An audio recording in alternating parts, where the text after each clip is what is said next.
हमारे एक मौलाना साहब हैं, उन्होंने 2 शादी की। एक दिन मदरसा में ही आए तो उनके कुर्ता उर्ता सब फाट और ऐसा हम पे जैसे भैंसा हम पर। हम लोगों ने पूछा क्या हुआ? अरे न पूछो, नई की अपनी तरफ खींच रही थी, पुरन की अपनी तरफ खींच रही थी, कुर्ता भी फट गया, हालत खराब हो गई। तो जब इंसाफ नहीं कर सकते तो दूसरी शादी क्यों करते हो? हुजूर के आने से पहले अल्लाह ताला ने 1,24,000 या 2,24,000 कमोबेश नबियों को दुनिया में भेजा। किस लिए भेजा? आखिरी नबी का चर्चा करने के लिए। इसीलिए सुलेमान अलैहिस्सलाम बादशाह थे, नबी भी थे, जानवरों के भी बादशाह, इंसानों के भी बादशाह, चरिंद परिंद के भी बादशाह, हवा के भी बादशाह। एक मर्तबा अपनी तख्त पर उड़ते हुए जा रहे थे। हजरत सुलेमान अलैहिस्सलाम का तख्त उड़ता था। उस तख्त में कोई इंजन नहीं था और वो तख्त हमारे आपके तख्त जैसा नहीं। हमारा आपका तख्त 4x6 का होता है। सुलेमान अलैहिस्सलाम का तख्त 40 गज चौड़ा था, 60 गज लंबा था। वो तख्त ही उनकी सवारी। जहां जाना होता था तख्त को कह देते, तख्त हवा में चलने लगता। सुलेमान अलैहिस्सलाम अपने तख्त पे जा रहे थे, उनके कुछ मानने वाले भी थे। वो तख्त उड़ता उड़ता जब मदीने के ऊपर पहुंचा, जब मदीने के ऊपर से तख्त गुजरा, सुलेमान अलैहिस्सलाम की नजर मदीने पे पड़ी तो अपने साथियों से फरमाया, मेरे साथियों सुनो, हादी हिजरत नबी आखिर ज़मान। ऐ लोगो देखो देखो, यही वो मदीना है जो आखिरी नबी की हिजरत की जगह है। पैदा मक्का में होंगे, हिजरत करके मदीने में आएंगे। फतूबा लिमन, तो मुबारकबादी है उनके लिए, किनके लिए? इत्तबऊहु, जो उस आखिरी नबी की पैरवी करेंगे। आखिरी नबी की पैरवी करने वालों के लिए मुबारकबादी है। तो सुलेमान अलैहिस्सलाम ने खुशखबरी दी थी। इसीलिए कहने वाले ने कहा है कि आए न थे हुजूर मगर उनका चर्चा था। आए न थे हुजूर मगर उनका चर्चा था। यसरब को मुस्तफा ने मदीना बना। सुभान अल्लाह, सुभान अल्लाह, सुभान अल्लाह, सुभान अल्लाह। आज प्लेन उड़ती है, प्लेन, हवाई जहाज जब गुजरता है हमारे आपके ऊपर से तो हम लोगों को ताज्जुब होता है कि कैसे उड़ रहा है। साइंस वालों ने तरक्की की है, लेकिन ये लोगों, जहाज के अंदर इंजन भी होता है, ड्राइवर भी होता है, पेट्रोल भी लगता है, मशीन भी होती है, तब वो जाकर के हवाई जहाज उड़ता है। सुलेमान पैगंबर के तख्त में न कोई इंजन था, न कोई पेट्रोल, न कोई उसका ड्राइवर, सिर्फ सुलेमान अलैहिस्सलाम के हुक्म का वो तख्त इंतजार करता रहता था। तो वो तरक्की है कि ये तरक्की है? बताओ। जो नबियों ने करके दिखा दिया वो आज तक साइंसदान नहीं कर सकते। आज हम और आप मोबाइल के द्वारा खबर रखते हैं कौन कहाँ है, कौन कहाँ नहीं है। लेकिन हजरत उमर फारूक आजम रज़ियल्लाहु ताला अन्हु का जमाना देखो, नहाविंद मदीने से काफी दूरी एक जगह है, वहां पर हजरत उमर ने हजरत सारिया को इस्लामी लश्कर का सिपह सालार बनाकर जंग के लिए भेजा और वहां वो लश्कर पहुंचा और जंग चालू हुई। जंग हो रही थी, पहाड़ी के पीछे से कुफ्फार छुप करके इस्लामी मुजाहिदीन पे हमला करना चाहते थे और मदीने में हजरत उमर रज़ी अल्लाह अन्हु जुमा के दिन नमाज जुमा का खुतबा मिंबर पे खड़े पढ़ रहे थे और कुफ्फार नहाविंद में पहाड़ के पीछे से इस्लामी लश्कर पे हमला करने वाले थे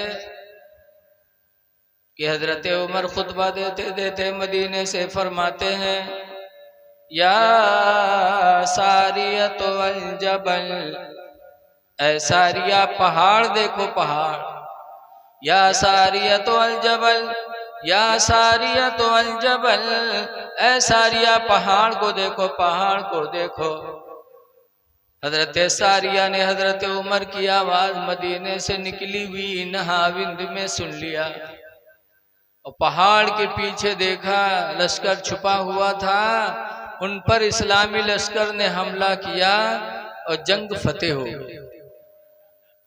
मदीने के लोग ताज्जुब में थे कि आज हजरत उमर खुतबा पढ़ा रहे थे और खुतबा में सारिया को पुकार रहे थे, ताज्जुब हुआ लोग।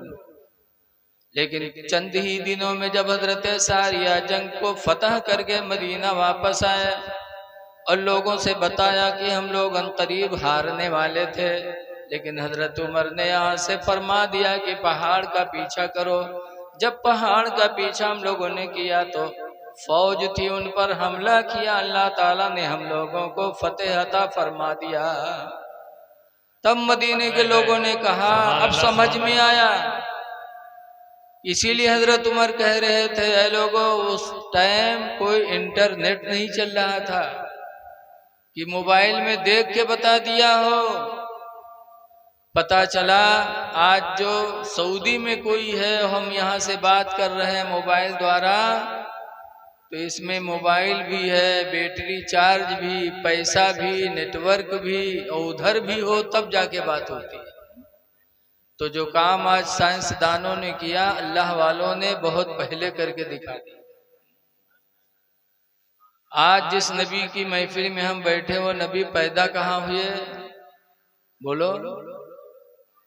मक्का शरीफ यानी अरब में। अल्लाह ताला ने हुजूर को अरब में क्यों भेजा? किताबों में लिखा है दुनिया के बीचों बीच हिस्सा में अरब बसा हुआ है। अल्लाह ताला ने अरब में भेज कर ये बताना चाहा कि जिसको मैं अरब में भेज रहा हूँ वो पूरी दुनिया का बादशाह बन के आ रहा है। अरब में भेजा इसीलिए, और दूसरे की बुराई वहां बहुत थी, इसलिए हुजूर को अल्लाह ताला ने अरब में भेजा। किसके खानदान में? तो सुना होगा कि हजरत इब्राहीम अलैहिस्सलाम की 3 बीवियां थी। इब्राहीम अलैहिस्सलाम की कितनी बीवी थी? एक का नाम हाजरा था, जिनसे हजरत इस्माइल अलैहिस्सलाम पैदा हुए, और दूसरी बीवी हजरत साराह थी, जिनसे हजरत इसहाक अलैहिस्सलाम पैदा हुए। तीसरी बीवी कतूरा थी, कतूरा से हजरत मदियन पैदा हुए। 3 बीवी 3 लड़के। तो हजरत इब्राहीम अलैहिस्सलाम ने अपने बच्चों को जायदाद बांटी, जैसे आज आप लोग जमीन बांटते हो, वहां की जमीन इस लड़के की, वहां की जमीन इस लड़के की। ऐसे हजरत इब्राहीम अलैहिस्सलाम ने अपने बेटे इस्माइल को मुल्क अरब अता फरमाया, साराह के बेटे इसहाक अलैहिस्सलाम को मुल्क शाम अता फरमाया, और कतूरा के बेटे मदियन को मुल्क यमन अता फरमाया। अलग अलग बांट दिया। आज हम लोगों में क्या होता है, अगर किसी के निकाह में 2 बीवी आई और अगर कोनो बीवी बढ़िया है तो वही लड़कन के नाम में सब जमीन बैनामा कर देते। अभी हमारे यहाँ एक हुआ, इसे पुरानी बीवी के 2 लड़के 1 बिटिया, नई बीवी के 5 लड़के, तो सारी जमीन बाप ने नई बीवी के 5 लड़कों के नाम बैनामा कर दिया। क्या ये हक नहीं मारना है? अल्लाह ताला कुरान करीम में फरमाता है इत्तकुल्लाह, ऐ लोगो अल्लाह से डरो, वादिलु बैना औलादिकुम, और अपने बच्चों के बीच में इंसाफ किया करो। सुभान अल्लाह, सुभान अल्लाह। अल्लाह से डरो, औलादों में इंसाफ करो, किसी को कम किसी को ज्यादा, या किसी को पढ़ा लिखा दो और किसी को खेत का काम कराओ। तो जो पढ़ लिख गया, डॉक्टर बना, इंजीनियर बना, उसकी दुनिया तो चमक रही है, और जो घर पे जिसको काम काज के लिए रखा वो बेचारा गरीब के गरीब बना हुआ है। अल्लाह फरमाता है ईमान वालो, अल्लाह से डरो और अपने औलादों के दरमियान में इंसाफ करो। ये 3 बीवियों का नाम आज हमने लिया। कितना जमाना, कई हजार साल गुजर गए और आज उनका नाम मिंबरों पे लिया जाता है। क्यों? उनको जो दर्जा मिला है एक नबी के निकाह में आने की वजह से। अगर इब्राहिम पैगंबर के निकाह में न आई होती तो ये दर्जा उनको न मिलता। जैसे हुजूर की बीवियां सब उम्मुल मोमिनीन हैं, मोमिनों की माँ हैं। औरतों का दर्जा मर्दों की वजह से बढ़ता है। मर्द मेहनत करता है तब जाके दर्जा पाता है, औरत झटपट दर्जा पा जाती है। जैसे कोई पढ़ लिख करके मेहनत करके डॉक्टर बन के आया और डॉक्टर से जौनी औरत की शादी भे फौरन उनका लक़ब मिल गया डॉक्टर है। वो पढ़ लिख कर डॉक्टर भो मिनटों सेकंडों में डॉक्टर है, चाहे को गोली नाम न जाना था लेकिन डॉक्टर है। ऐसे हाफिज जी से निकाह होगी वह तो हाफिज है, चाहे अलहम्दो याद न हो। बोलो, मर्दों से इनको दर्जे मिलते हैं। इसीलिए अल्लाह ताला ने मर्दों का दर्जा औरतों पर बुलंद फरमाया। मर्द का दर्जा बहुत बुलंद है औरत पर। इसीलिए हुजूर फरमाते अय्युमा इमरातिन मातत, जो औरत मर गई, व ज़ौजुहा अन्हा राज़िन, और उसका शौहर उससे राजी रहा, फदखलतिल जन्ना, तो औरत जन्नत में दाखिल होगी। शौहर के दर्जात औरतों पर बुलंद हैं, शौहरों से उनके दर्जे भी बुलंद होते हैं। इब्राहिम अलैहिस्सलाम क्यों नहीं किसी औरत की तरफ झुके, उसी एक लड़के को सब दे देते। जैसे तीनों बीवियों में सबसे ज्यादा खूबसूरत कौन थी? हजरत सारा। उन्हीं तीनों में नहीं, रवायतों में लिखा है कि दुनिया में मर्दों में यूसुफ अलैहिस्सलाम से ज्यादा कोई खूबसूरत नहीं, और औरतों में हजरत सारा से कोई खूबसूरत नहीं। दुनिया में सारा से कोई खूबसूरत ज्यादा कोई औरत नहीं है। तो इब्राहिम अलैहिस्सलाम को उधर ही ढुरुक जाना चाहिए और उन्हीं के लड़के इसहाक को सब दे देते, लेकिन नहीं, इंसाफ किया।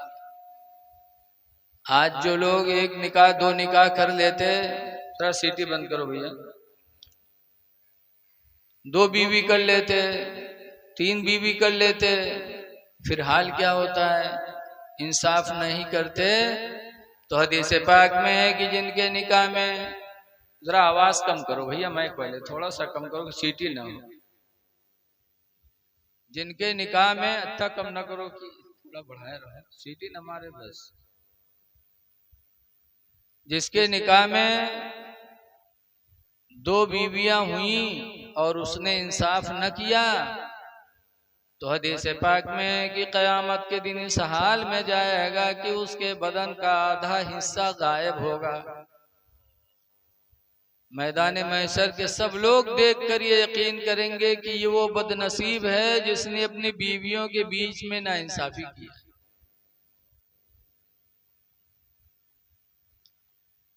हमारे एक मौलाना साहब हैं, उन्होंने 2 शादी की। एक दिन मदरसा में ही आए तो उनके कुर्ता उर्ता सब फाट और ऐसा हम पे जैसे भैंसा हम पर। हम लोगों ने पूछा क्या हुआ? अरे न पूछो, नई की अपनी तरफ खींच रही थी, पुरन की अपनी तरफ खींच रही थी, कुर्ता भी फट गया, हालत खराब हो गई। तो जब इंसाफ नहीं कर सकते तो दूसरी शादी क्यों करते हो? कुरान में जहां इजाजत मिली कि 1 करो, 2 करो, 3 करो, 4 करो, वहीं पर अल्लाह ने भी फरमाया फ़इन खिफ्तुम अल्ला तादिलू, लेकिन अगर तुम्हें डर है कि तुम इंसाफ नहीं कर सकते, फवाहिदा, तो एक ही तुम्हारे लिए जायज है। सुभान अल्लाह सुभान अल्लाह। इंसाफ जरूरी है।